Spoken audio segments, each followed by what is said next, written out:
All right, welcome to the Explainer. Let's just jump right in. Today, we're going to look at something that, honestly, at first glance, seems entirely mundane: a high school report card.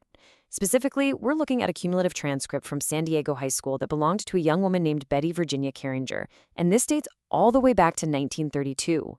But we aren't just here to read out a bunch of old grades. We're going to decode this seemingly ordinary historical artifact together, because hidden within these lines of faded ink is a fascinating, meticulously structured blueprint of a person's entire future. I mean, it's a great question, right? What can a piece of paper from 1932 actually tell us about a person's destiny? In our digital age, it's so easy to just dismiss old school records as a list of forgotten assignments. But this transcript, it's a literal detective story waiting to be unraveled. It shows us exactly how a high school curriculum systematically mapped out a lifelong vocation. We're going to track Betty's artistic evolution step by step to see exactly how an artist is made. So today, when we think about high school art classes, we usually picture students picking up a few random, unrelated electives, just to fulfill a graduation requirement or grab a fun, easy period in their day. But Betty's experience was the exact opposite. The courses listed on her transcript aren't random at all. They represent a highly structured, rigorous 4-year studio art curriculum. This was professional grade preparation, and it was happening right inside a 1930s public high school. If we trace her path over time, you can see the progression. In semester 3, she's tackling basic drawing. By semester 5, she's moving into figure drawing and design. Then, as she gets into her later years, semesters 8 and 9, she's taking on commercial art and illustration. She's progressing from the absolute basics of just holding a pencil all the way to complex visual communication. So let's break down exactly what happened in each of these distinct stages. Stage 1, the foundation. Okay, so every great structure needs a solid base, right? And for Betty, this kicked off in her 3rd semester. This is the first act of her educational arc, where she had to learn the absolute basics of seeing and drawing before she could do literally anything else. In semester 3, Betty took freehand drawing. She was studying lines, geometric forms, proportion, light, and shade. But here is the absolutely crucial point. The goal of this class wasn't to produce beautiful, museum-ready, finished artwork. The goal was to learn how to draw without mechanical aids. It was about developing intense hand-eye coordination. Before you can draw a person or design a poster, you literally have to train your brain to accurately see and translate simple forms onto paper. Step 1, learn to see. Which brings us to a really subtle but absolutely vital shift in semester 4, with representative drawing. Now, why does this shift matter? Well, freehand drawing asked, how do I draw? But representative drawing asked, how do I accurately represent this particular thing? She was moving from basic technique to tackling complicated, real-world subjects. We're talking plants, buildings, landscapes, objects and groups. She had to take the raw mechanics she just learned and use them to interpret the physical world around her. Moving on to stage 2, artistic structure. Having mastered those basic shapes and real-world objects, Betty was ready for a massive leap in difficulty. She was about to tackle the human form and the underlying principles of design. In semester 5, Betty enrolled in elementary life drawing. Now, this is one of the traditional foundations of serious art education, drawing from a living, breathing human model.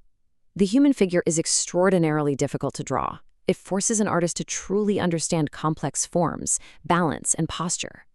By mastering human proportions and 3-dimensional movement from a live subject, Betty was laying down a foundation that's absolutely essential for everything from portraiture to advertising. Then, semester 6 rolls around, and we hit this pivotal pivot point with art design. Up until now, the classes were basically asking, can you draw this accurately? But art design asks a totally different question. Can you arrange visual elements so they communicate an idea and look good? This is a huge transition. She's learning about harmony, rhythm, composition. She's moving away from simply drawing an object toward arranging visual elements for applied art, things like textiles, book covers, or posters. By semester 8, she loops back to the human figure with advanced life drawing. But look at how the demands have increased. We're talking more complicated poses, accurate anatomy, foreshortening, which is drawing shapes so they actually look like they're receding into space, capturing weight and balance. Betty was no longer just learning how to mechanically construct a body on a page. She was learning how to use the human figure expressively and artistically. Which leads us to stage 3, applied art. This is the final act of the curriculum, where the fine art she had been painstakingly studying transitions into real-world commercial communication. In her 8th semester, alongside advanced life drawing, Betty took commercial art. We really have to understand what this meant in the 1930s. This was the booming era of daily newspapers, department stores, illustrated catalogs, corporate advertising. Honestly, this was the 1930s equivalent of UI/UX design or running a brand's social media today. High schools taught this because it was a highly practical, growing occupation.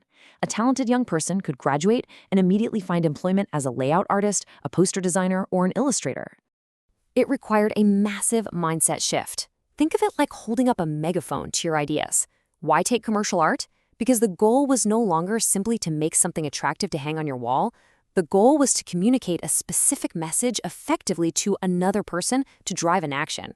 You had to understand drawing, plus design, plus lettering, all working together to speak directly to an audience. And that all culminates in Semester 9, illustration. Notice how these foundational skills stack up to support this ultimate goal.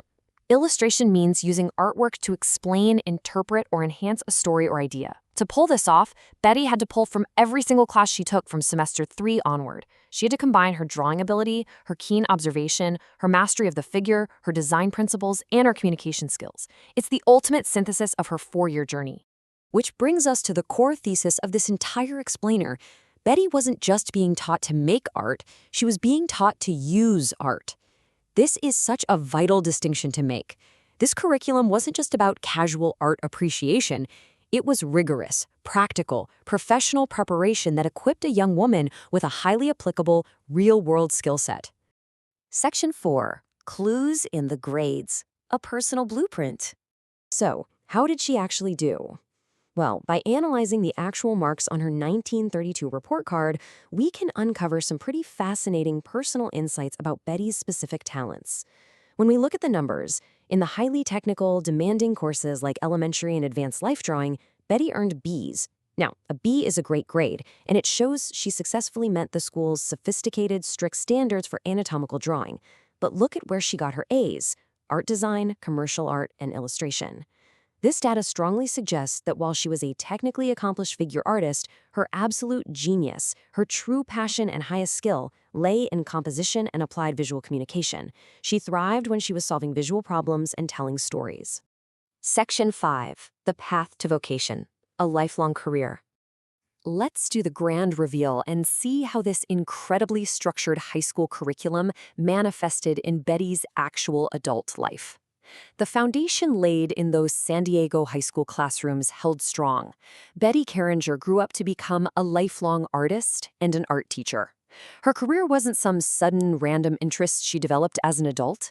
It was a destiny directly engineered by a remarkably practical, progressive 1930s education. Her life's work was the direct result of learning to see, learning to structure, and finally, learning to apply art to the world around her. And this brings us to a final thought for you to ponder. We just decoded a whole life from a single piece of paper. So look around at your own history. What mundane artifacts from your own past, an old notebook, a discarded schedule, maybe a forgotten report card of your own, might secretly map out your life's trajectory? What clues to your destiny are sitting in a box in the attic right now? Thank you for joining me on this explainer. Keep learning, keep exploring, and keep looking closely at the details.